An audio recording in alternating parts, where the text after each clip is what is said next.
least the hand of God, not least my predecessor Brian Butler talking about him turning like a little eel. And very amusingly, we find that our position, the BBC radio position for this match, this opening match, is stuck next to the radio team from Argentina. Now, you stay calm, because I know you can get a bit carried away and start glaring at them and everything. I've extended the hand. Have you? Was it accepted? Well, what did the man next to you do? That concerns me more. He's not been near them yet.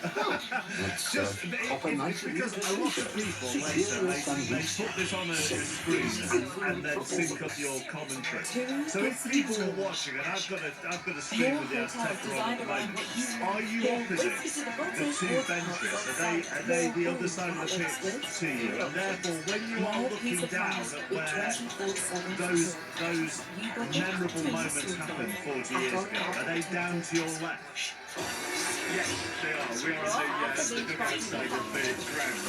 Assuming, I know saying the same thing to Chris Richardson earlier, I'm assuming that Carlos Alberto, I'm assuming the cameras were on this side of the ground. So, the Carlos Alberto goal in 1975 was scored at the same end as the hand of God and the goal of the century, which was the I mean, Chris, you have been obviously, like John has, like I have, we are lucky to be Alexa, the greatest stadium stop. in the world. But I would imagine that even for you being in this one has taken your breath away. It has. And the same as you and John and millions of other people, watching games. 1986 was a memorable one. Wasn't it?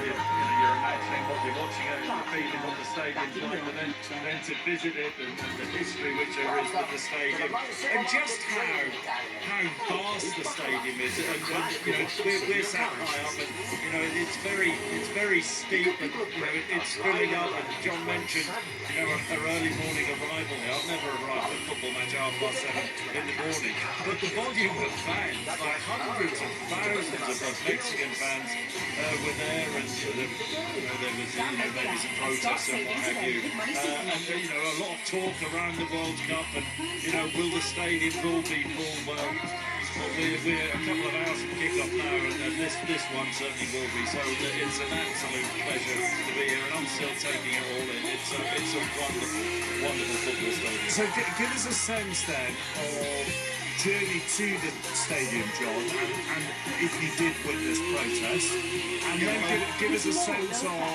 how full this stadium is already with fans ready to go. Yeah, well, we spoke yesterday, we weren't sure how much of a Mexican presence there would be in the stadium, because so many people have said to us this week, we simply can't afford tickets to come here. Ordinary people, ordinary Mexicans who live in Mexico City. And the advice this morning was to leave early because roads would be closed, because there were plans for marches to the ground, the protesters would be seen during the week. And this has been largely led by the teachers and the teachers' unions in Mexico City, and other workforces and unions have joined in. So virtually every day there's been protesters marched past the hotel yesterday, and actually the windows of our hotel have been boarded up overnight, just in case things turn ugly. And so that was part of the advice, to get here early. And on the way there was a very, very strong security presence that we spotted, probably 2 or 3 kilometres away from the Azteca. Hundreds, possibly thousands of riot police with their shields, so they were in position early. Starting our summer footy now, and we are all in our ITV as we head live to Mexico for the opening ceremony of the FIFA World Cup 2026. At full capacity, and of course the opening ceremony will begin in less than half an hour. It will. We'll come on to that in just a moment. Also, you will have seen on your monitor as well. And this is always one of the great things about World Cup team arrivals, because we're so used to, in the Premier League, people just getting off buses with a wash bag under their arm and their headphones on.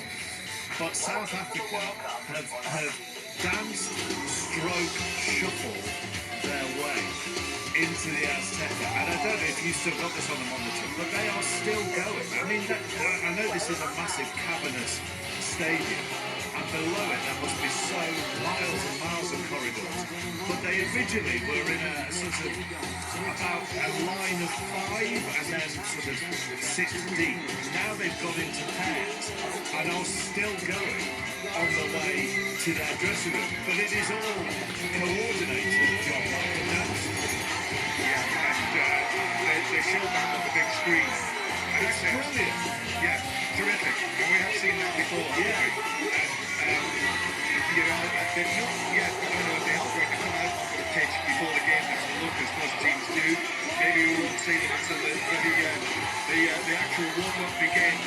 But as you say, there are corridors and corridors inside this stadium, and they could be shuffling on edges at the moment. They hopefully have the dressing room. Takes us back to 2010 when the tournament was in South Africa, and when, of course, the opening game of that tournament was South Africa against Mexico. 16 years to the very day. Did you ever say to Shearer, shall we